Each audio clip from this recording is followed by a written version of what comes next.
guys, this is Eli J. Brown / Eli J. Brony, and welcome to another classic LEGO Bionicle review. In this episode, we are looking over the first series of canister sets that came out in 2008, the Phantoka series. Now, I am looking over both the Toa and Makuta for this one, instead of looking over them individually. I just felt like it would work better to look at all of them as a whole series, all in one place. Because, you know, while they do have their differences, the two groups of characters having their differences, there are plenty of stuff that's also the same about them. And what would those things be? Well, for starters, they all continue to use the Inika build that was introduced with the Toa Inika in 2006.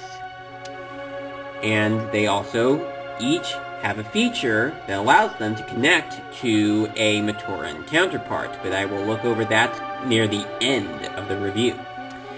Alright, so, I did try to get them all into the picture in the view, all together, but I was not really able to get them all to get in. I mean, you can barely see Kopaka, right? Alright, well, I'm going to take the Makuta characters off, and I'm going to talk about the Toa characters first. I'll bring these guys back in a moment. Just thought that I would look over the Toa characters themselves. Alright, so 2008 was probably quite an extraordinary year for Bionicle. I mean, there were a number of things that happened in Bionicle. Some of them were good, and some of them were bad, depending on a person's perspective. One of the good things about 2008 is that this marked the return of the Toa Nuva. We had not seen the Toa Nuva since 2003, so this year brings us some new versions of the Toa Nuva. Originally the Toa Mata, but, you know, they transformed into Toa Nuva, and then they went to Kardanui, and they got adaptive armor, and now this is what they look like. Well, when they arrived, anyway.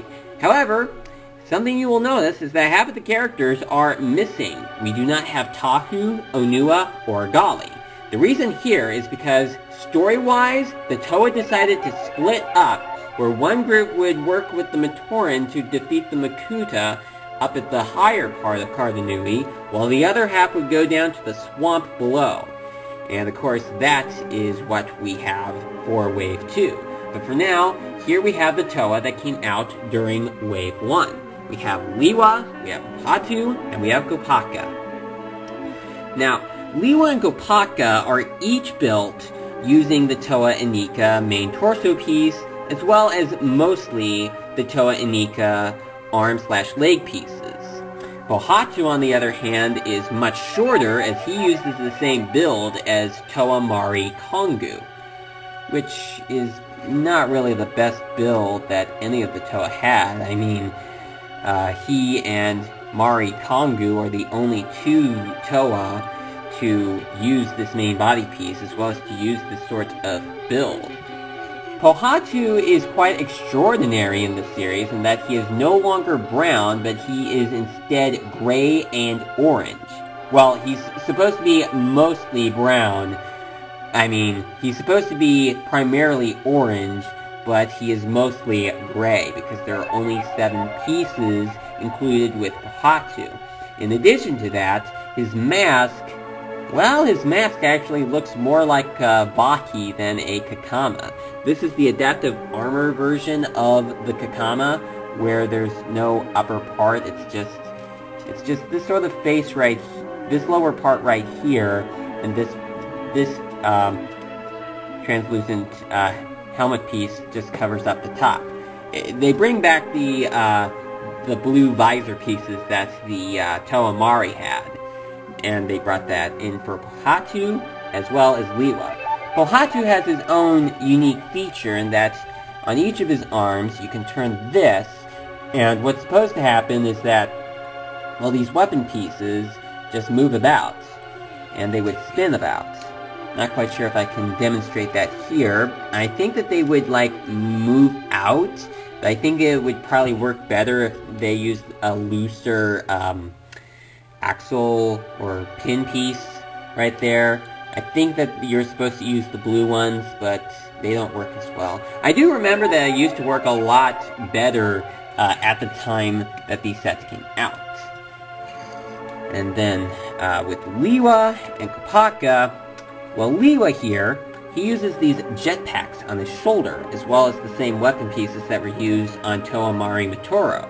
Now, the jetpacks were also used on the backs of the Light Mitoran, and he, along with the other Toa, have these new blasters right here. And they each contain 4 silver Zammer spheres.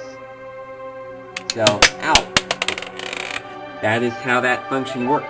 Of course, the Makuta, on the other hand, have a completely different launching feature, but I will go over that when we get to the Makuta.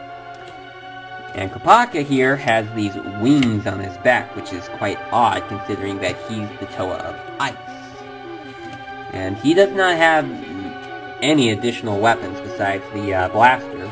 I mean, you could argue that this is supposed to be some sort of weapon, but it's just added onto the blaster, and there's nothing added onto the blasters of any of the other Toa in this series.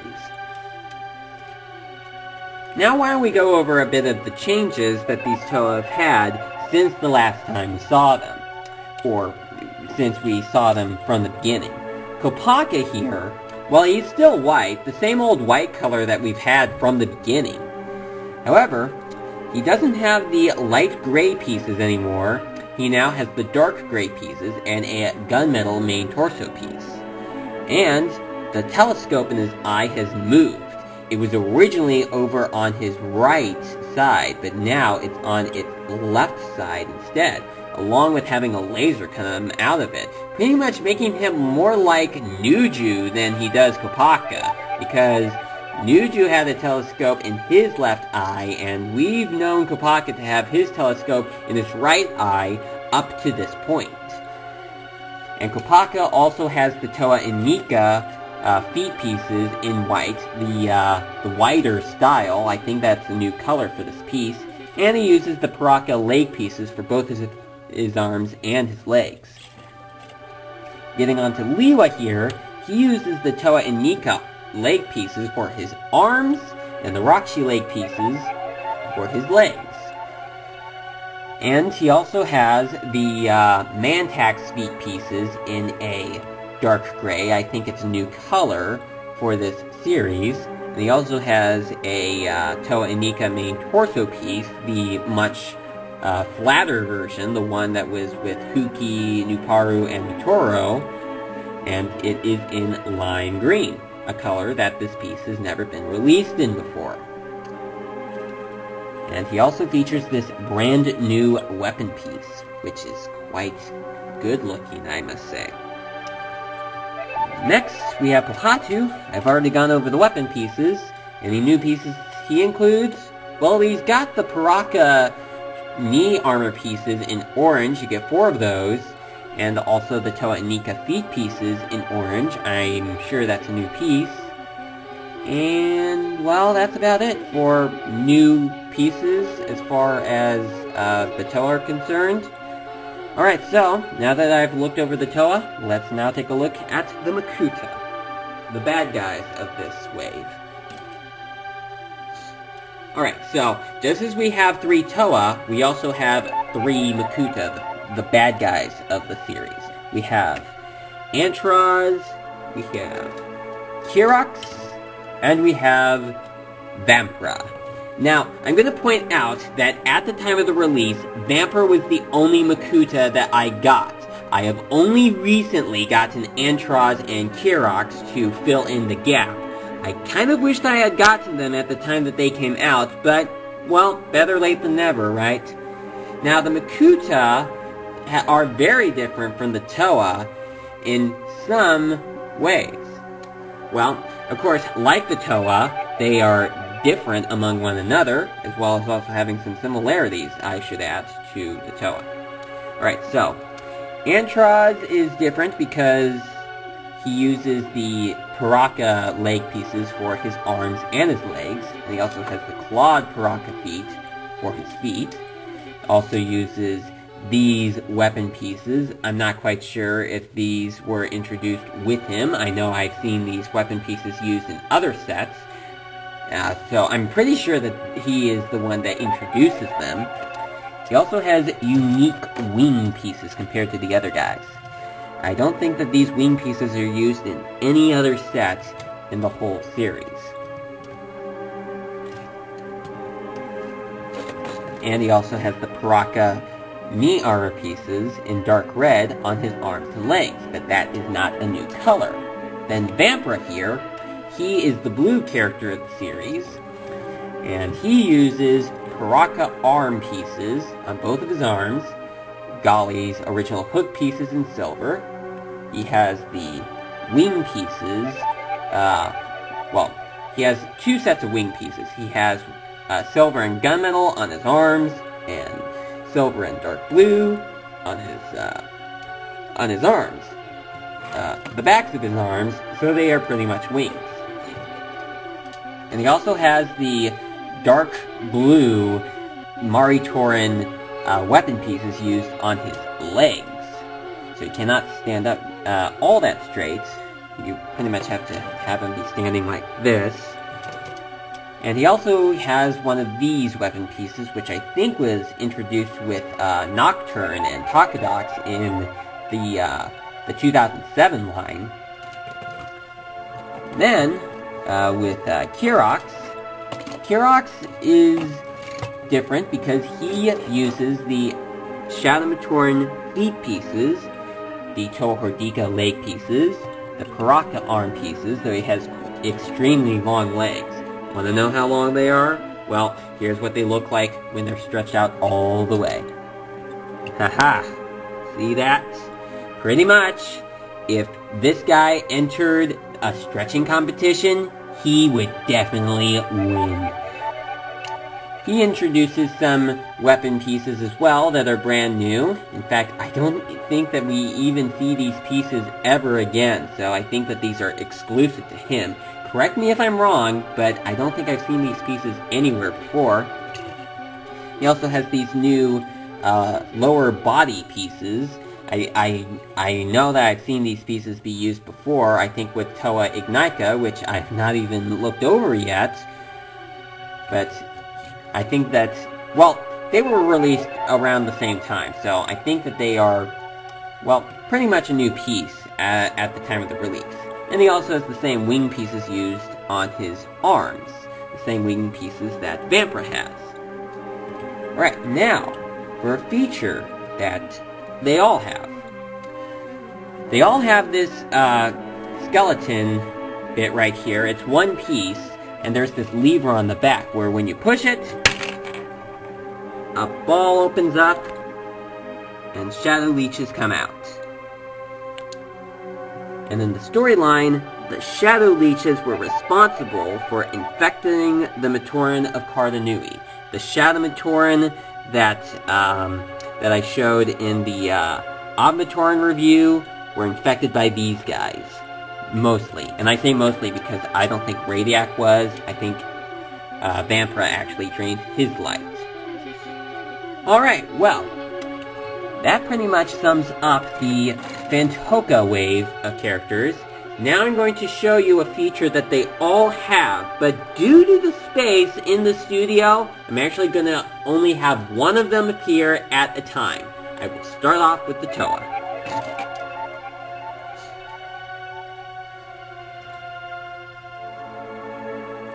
Alright, so, I have Pohatu, and I have Phantoka. They are both orange and gray characters. So now let's combine them together. Alright, so what you do is you put, I'm going to adjust Phantoka right here. Put Phantoka, oh, you should also move his head. Phantoka on the back, right there. That's the first combination. Pohatu and Phantoka.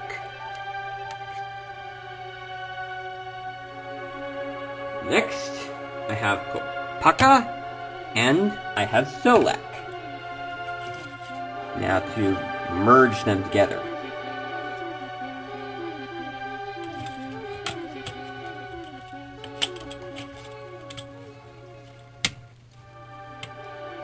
And there you go. The white characters have united. Next, I have Liwa, and I have Tenma, the green characters. Let's unite them.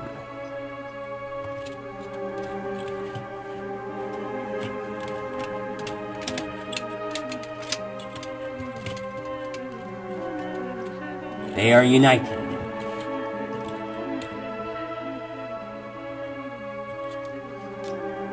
Alright, well that does it for the Toa. Now, on to the evil Makuta. I have Vampra right here. And I have Gavla right here. Now, when combining the Makuta with their Matoran counterparts, you want to have them be scrunching down like this, because of how the connection point is different. With the Toa, the Matoran is just facing straight upward, just kind of hanging off their back, but with the Makuta here, their Matoran are connected more like they are riding them, you know, like the Makuta are horses to them.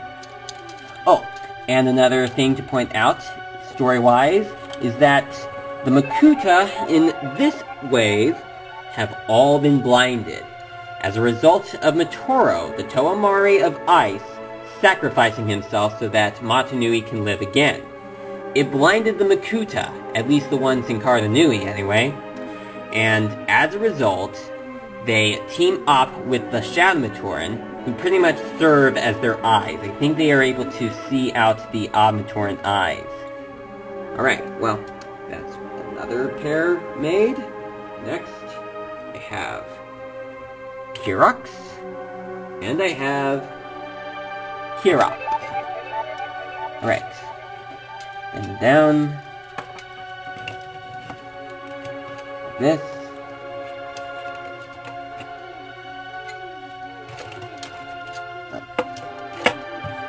Yeah, it's quite difficult to get these guys to be put together.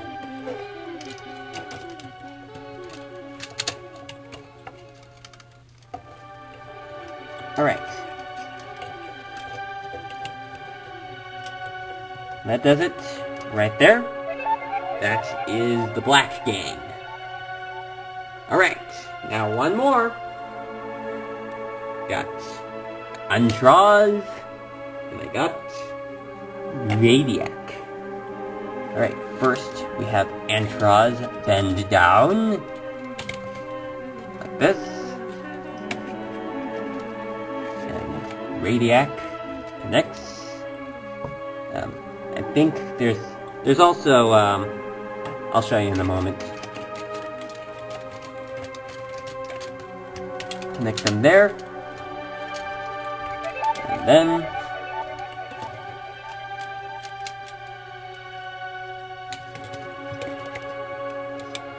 there we go. These pretty much serve as like seat belts or something. Can you see that? I think that is how it works. Alright. Alright, well I'm not going to bring them all in, but I will bring back Liwa and Tanma, so I have a representation of one Makuta and one Toa, so I can give my final thoughts regarding this whole series. I find it to be quite interesting that they went with the route of having half of the good guys and half of the bad guys be released at the beginning of the year, instead of having the entire group of one of them be released in one part of the year, and the other group be released in another.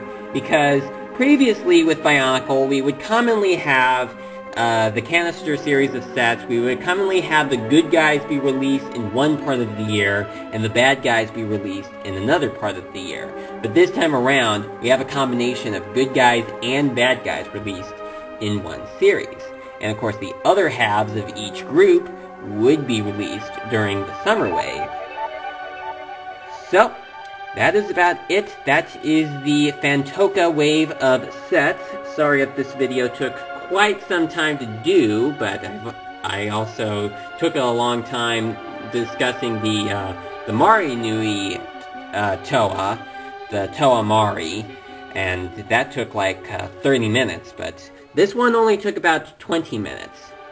So I'm guessing that when I do the Mystica series of sets, it's pretty much going to be about the same way. So thank you so much for watching, and I will see you again next time.